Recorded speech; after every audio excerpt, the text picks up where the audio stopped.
Hello everyone, welcome to my YouTube channel the soulful diary.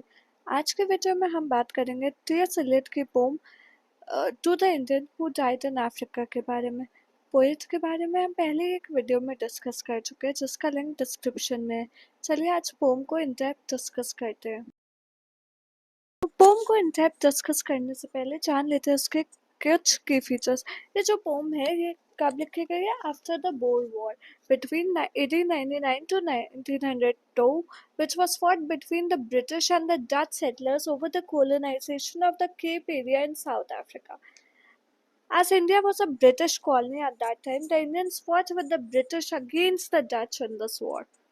Though the war was finally won by the Britishers, it was at the cost of a number of lives who was thus not viewed favorably in England. Poem जो है वो किसको address की गई है? Indian soldier को जो Africa में जिनकी डेथ हुई। A context which is in itself ironic. जो इंडियंस डाई करते हैं अफ्रीका में वो कुछ अचीव नहीं करते, वो एक फॉरेन लैंड के लिए फाइट करते हैं, making a common cause with foreigners the British. जो आउटकम था वो किसी को इफेक्ट नहीं करता है except him for making another country into a colony as India was. So the fruit of victory, which the last stanza talks about, is replete with irony. Poem जो है वो ऑफर करती है contrast between the destinies of two kinds of soldiers. हर एक soldiers का जो aim और destination is to return to his homeland. Not everyone manages to achieve it. The first two stanzas जो है वो बात करते हैं soldier who manages to return home. His aim, उसका क्या aim होता है? घर वापस आना, to the land which he calls his home. Sit in the comfort of his own house amongst familiar surroundings and have the satisfaction of observing his family line continue. In his own land, amongst his own family and his own community, with his own friends, he can look back at his experiences and assess its purpose.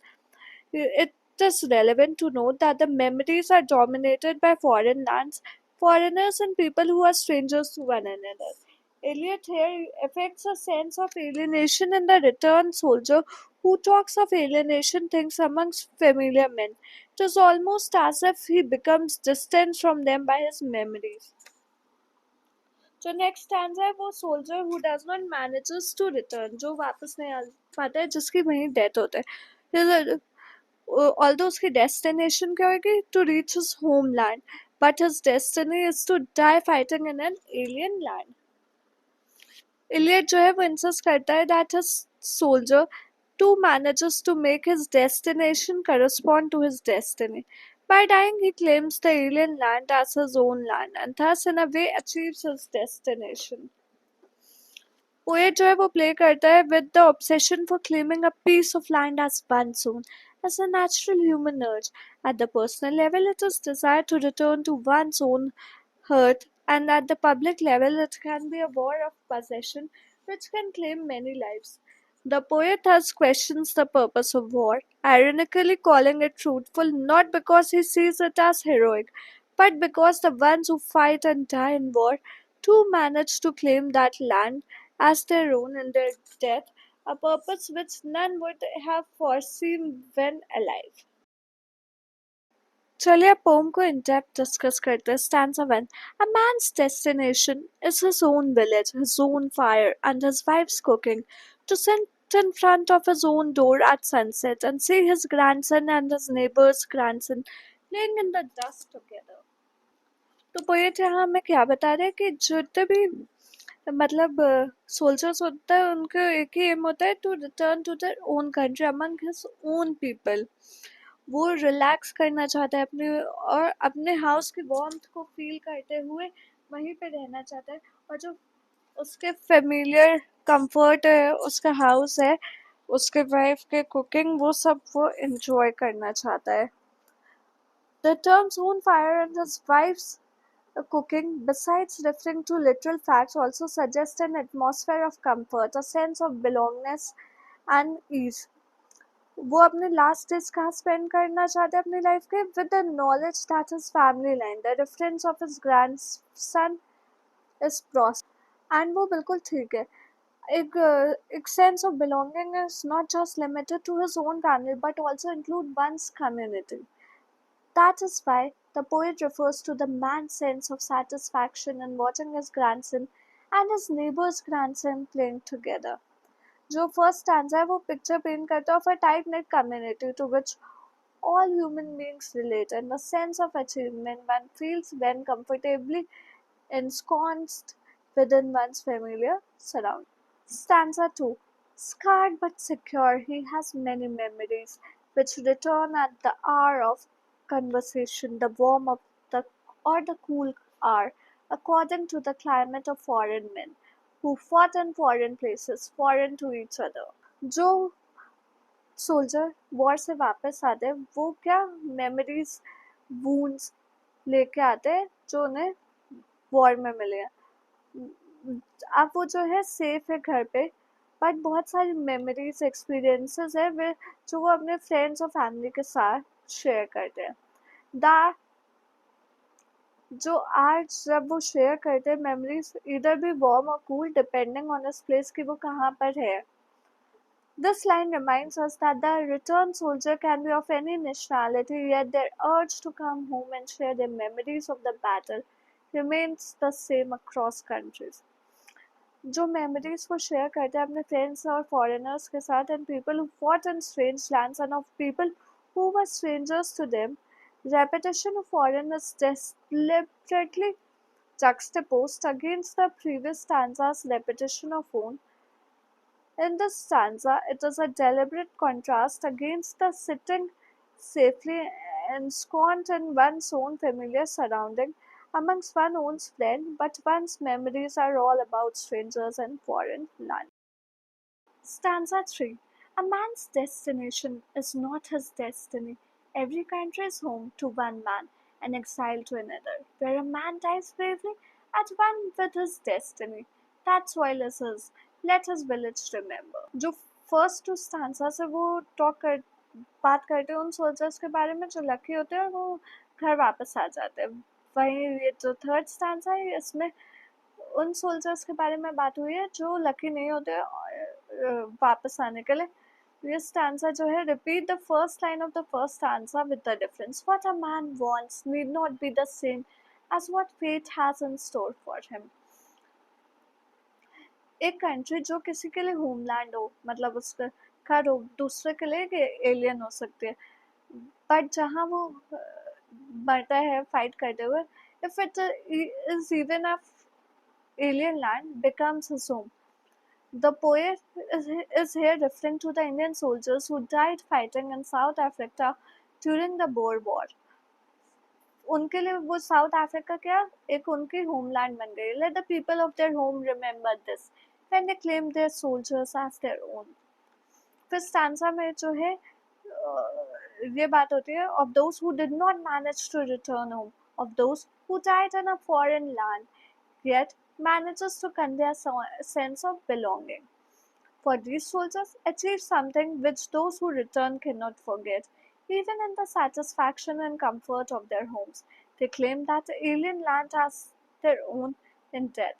The tragic paradox of the situation is evident in this stanza, which will be further explored in the next stanza 4. This was not the your land or ours, but a village in the Midlands, and one in the five rivers may have the same graveyard. Let those who go home tell the same story of you, of action with a common purpose, action none the less fruitful if neither you nor we know until the judgment after death what is the fruit of action. Poet जो है वो कह रहा है this land of Africa in which both the Britishers and Indians fought together belonged to neither of them कि ये दोनों में से किसी को बिलोंग नहीं करती थी बट वो दोनों क्या एक कॉमन डेस्टिनी शेयर करते हैं by dying in an alien land. Poet जो है स्टैंजा में एक्सप्लोर कर रहा है concept of belonging in an ironic context. Even those who die in a foreign land share a sense of belonging, a common destiny, and a sense of belonging to an alien land. This is how, says the poet, those who die ought to be remembered by those who did not die. उनके जो actions है वो याद किए जाने चाहिए. They fought together for a common goal, that is to claim a piece of land as their own. He ironically comments on the consequences of war by insisting that their purpose, that is by claiming the land, Africa, was actually fruitful because they did win it by claiming it as their rightful land in their death, even if they did not realize it in their lifetime. Poetic devices. In T.S. Eliot, it's to the Indian who died in Africa, poetic devices like imagery, symbolism, and illusions are used to explore themes of death, sacrifice, and the complexities of war and the colonial experience. Here are a deeper look at the poetic devices employed in the poem. Imagery. Eliot uses vivid imagery to paint a picture of the Indian soldiers' lives and deaths in Africa, evoking a sense of the harsh realities of war and the disruption of their lives. For example, the phrase "to sit in front of his own door at sunset" evokes a sense of a peaceful traditional life that is contrasted with the harsh reality of their death in a foreign land. Symbolism. The poem employs symbolism to convey deeper meanings. The Gita language and imagery. Eliot's use of language and imagery from the Bhagavad Gita suggests a sense of duty and sacrifice, but also hints at the irony of the situation. As the poem is about Indians dying in a war not of their own choosing. The sunset symbolizes the end of life and the possibility of a return to a peaceful existence, contrasting with the death and disruption of the war. Allusion. Eliot alludes to historical and cultural references to add layers of meaning to the poem. The Gita. The poem's reference to the Gita suggests a sense of duty and sacrifice, but also hints at the irony of the situation, as the poem is about Indians dying in a war not of their own choosing. Paradox. The poem uses paradox to highlight the contradictions and complexities of the situation. The beginning of the poem confirms decorum and nobility, but the second part of the verse could have formatted a more just postulation if it had inserted woman and man's side in work and did the same, directing man at woman's side in the kitchen. Irony. Eliot uses irony to expose the hypocrisy and injustice of the colonial system. The poem's title itself is ironic, as it suggests a celebration of death, which is such stark contrast to the reality of the situation. Themes. The poem "To the Indian Who Died in South Africa" explores themes of destiny, bravery, and the spiritual connection to the land where one dies. It suggests that a man's true home is where he dies bravely, regardless of the geographical location. uh, Destiny and acceptance. The poem seems to suggest that death is a natural part of life and that individuals should accept their fate even in a foreign land. Bravery in face of death. The poem emphasizes the importance of dying bravely and with dignity, suggesting that such a death transforms the place of death into a sacred and meaningful location. Spiritual connection to the land. The poem implies that a person's spirit becomes connected to the land where they died, regardless of their original or nationality. Reversal of perspective. The poem challenges the traditional notion of home and homeland, suggesting that the place where one dies bravely becomes their true home. Thank you. I hope आज की video आपको पसंद आई. कैसी लगी हमें comment करके बताएं, और हमें ये भी कमेंट करके बताएं कि आप आने वाले वीडियोस किस टॉपिक पर देखना चाहते हैं. अगर वीडियो अच्छी लगी तो like, share and subscribe to my channel. मिलते हैं कल एक और इन्फॉर्मेटिव वीडियो के साथ शाम 4 बजे. Thank you. Till then keep watching and keep supporting the soulful diary.